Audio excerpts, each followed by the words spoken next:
In this video, we are going to learn about how you can create a custom HTML field. At first, go to User Meta. Forms.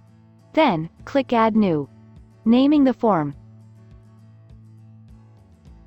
Next, I am taking HTML field from the Formatting field option. As I am going to create our welcome notice.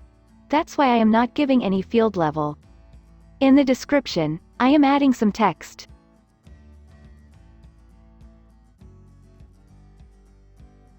You can even customize your text by adding some CSS here.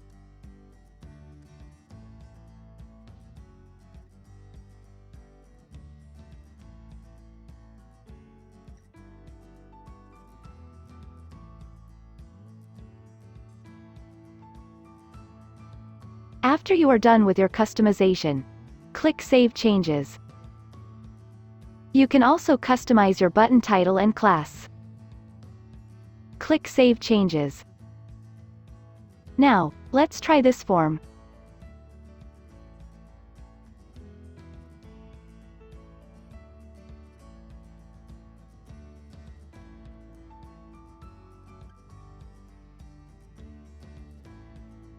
You can also use this form to design your login page or registration page or anywhere you want.